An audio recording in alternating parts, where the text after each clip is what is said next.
তারপর কাজী নজরুল ইসলামকে কেন দেওয়া হয়নি, তাকেও তো দেওয়া দরকার ছিল। I mean, like, what do you will choose? Audiobook or hard paper? সবাইকে আমি তিনটা করে কোয়েকশন আস্ক করতেছিলাম, বাট আপুকে আমি একটা আরো বাড়াই করব। আপু এত সুন্দর করে গুছিয়ে কথা বলেন কিভাবে? আমি বাংলা বই একটু কম পড়ি, but I love my country, I love Bangla ভাষা।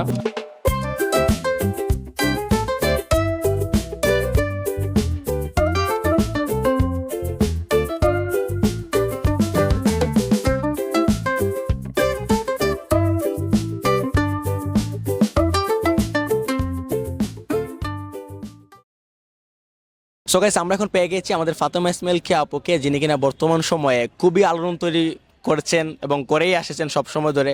সো বরাবরের মতোই আপুকেও আমি সেম কোয়েশনটাই আমি আস্ক করব। আপু, আমি গত যাদেরকে আমি আস্ক করেছি সেটা হচ্ছে যে আপনি কোনটা বেশি প্রেফার করবেন, অডিও বুক না পেপার বুক? আমার কাছে সবসময় হচ্ছে পেপার বুকই ভালো লাগে, কারণ আমি ফোনে শোনার চেয়ে যখন বইতে পড়ি তখন আমি সেই জিনিসটা কল্পনা করতে পারি।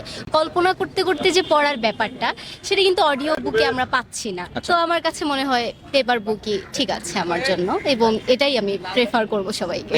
আপনার প্রিয় লেখককে? আমরা জানি একজন প্রিয় লেখক বলা এটা স্টুপিড কোয়েকশন, যেটা কোনো মানে হয় না, একজন প্রিয় লেখক নাই। বাট আমি বলবো যে স্পেসিফিকলি আপনার বেঙ্গল লিটারেচার থেকে একজনকে চুজ করতে হবে, আপনি কাকে চুজ করবেন? তাহলে সবাই যেটা করে আমি সেটা করব, হুমায়ুন আহমেদ। থার্ড কোয়েশন, সেটা হচ্ছে যে আমি সবাই আস্ক করছিলাম, যেটা খুবই অ্যাভেলেবল একটা কোয়েশন বা সোশ্যাল মিডিয়া দেখি, সেটা হচ্ছে যে বেঙ্গল লিটারেচারে কারা নোবেল রিয়েলি তারা ডিজার্ভ করে বাট তারা নোবেল পায় নাই? এক্ষেত্রে প্রথমেই আমি বিভূতিভূষণের নাম নিব। আমি সবসময় বলি যে আসলে উনি নোবেল ডিজার্ভ করে, কিন্তু কেন দেওয়া হয়নি সেটা আমি জানি না। আরণ্যক বইয়ের জন্য হলেও তাকে অত্যন্ত দেওয়া উচিত ছিল। তারপর হচ্ছে তারাশঙ্কর বন্দ্যোপাধ্যায়, তার বই আমার খুবই পছন্দের। তারপর কাজী নজরুল ইসলামকে কেন দেওয়া হয়নি, তাকেও তো দেওয়া দরকার ছিল। তো আমি মনে করি এনারাই ডিজার্ভ করে। ওকে, সবাইকে আমি তিনটা করে কোয়েশন আস্ক করতেছিলাম, বাট আপুকে আমি একটা আরো বাড়াই করব। আপু এত সুন্দর করে গুছিয়ে কথা বলেন কিভাবে?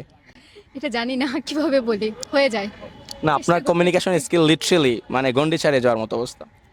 আমার তো মনে হয় আমার কমিউনিকেশন স্কিল ভালো না, কিন্তু হ্যাঁ আমার একটা জিনিস ভালো যে আমি ছোটবেলা থেকে স্টেজে কথা বলে আসছি, তো এই জন্যই বোধ হয় যে আমি ভালো বলতে পারি।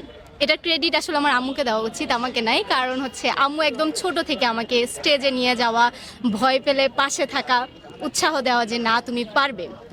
তো বলা যায় আর কি আম্মুর জন্যই পারছি। ওকে আপু, ধন্যবাদ আপু আমাকে সময় দেওয়ার জন্য।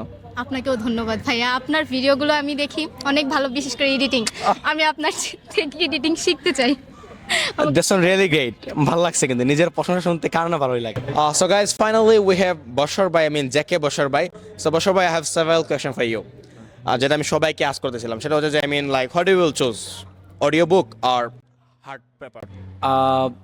বই পড়ার ক্ষেত্রে আমি বলবো যে হার্ড কভারটা পড়া ভালো। Okay. যদি হচ্ছে যে কারো কাছে অ্যাভেলেবেল থাকে বা নেয়ার বা বই পাওয়ার যদি কোনো ওয়ে থাকে, হার্ড কভার পড়া ভালো। অ্যান্ড অলসো অনেকে আছে বর্তমানে যারা নতুন beginner for reading, so that's why আমি তাদেরকে সাজেস্ট করবো যে বইয়ের প্রতি ভালোবাসা বাড়ানোর জন্য পিডিএফ দিয়ে শুরু করতে পারে।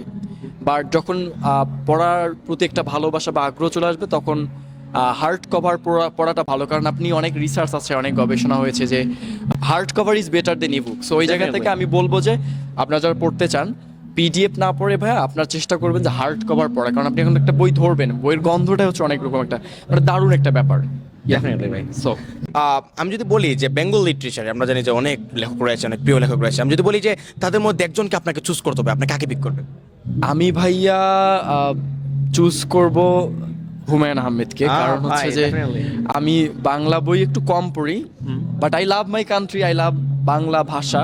আমি নিজে একজন নিউজ প্রেজেন্টার ছিলাম, সো বাট বাংলা বই কম পড়া হয়, হুমায়ুন আহমেদের বই অনেক পড়া হয়েছে। সো দ্যাটস ওয়াই আমি হুমায়ুন আহমেদকে বলবো যে বেশি ভালোবাসি, বা উনি এখনো অমর আমাদের মাঝে ওনার কাজের কারণে। ডেফিনেটলি ওনার ওয়ার্কগুলো এখনো কিন্তু লিজেন্ডারি। আমি যদি মেনশন করেই ফেলি, কারণ আমরা সবাই জানি নক্ষত্রের রাত, তারপরে এইসব দিন রাত্রি, তারপর উড়ে যায় বকবকি, right. Definitely. So thank you ভাই আমাকে সুযোগ করে দেওয়ার জন্য। Thank you so much. আপনার ভাইয়ের ভিডিওগুলো দেখবেন, ভাই অনেক ভালো করছেন, আজকে অনেক মানুষের ইন্টারভিউ নিয়েছে। So thank you all, and আপনারা চেষ্টা করবেন বই পড়ার।